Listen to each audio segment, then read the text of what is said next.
ஸல்லல்லாஹு அலைஹி வஸல்லம் அவர்கள் மீண்டும் மஹலாரின் காதில் ஏதோ கூறினார்கள். அது கேட்ட ஹஸரத் ஃபாத்திமா ரலியல்லாஹு அன்ஹா அவர்கள் மகிழ்ச்சியுற்றார்கள். பின்னர் அங்கிருந்து அவர்கள் தங்களின் இல்லத்திற்கு செல்ல முற்பட்ட போது அன்னை ஆயிஷா ரலியல்லாஹு அன்ஹா அவர்கள், ஃபாத்திமா, நீர் அழுததிலும் சிரித்ததிலும் உள்ள ரகசியம் என்ன என்று கேட்டார்கள். நபி ஸல்லல்லாஹு அலைஹி வஸல்லம் அவர்கள் கூறிய ரகசியத்தை நான் வெளிப்படுத்த மாட்டேன் என்று ஹஸரத் ஃபாத்திமா ரலியல்லாஹு அன்ஹா அவர்கள் கூறிவிட்டார்கள்.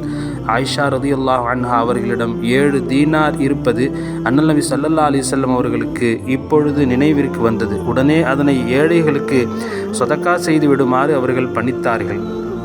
அவர்களும் அவ்வாறே சதக்கா செய்து விட்டார்கள். நோயால் அவதியுற்ற அவர்களுக்கு நபிகளாரின் குடும்பத்தினர் மருந்து தயாரித்து தந்தனர்.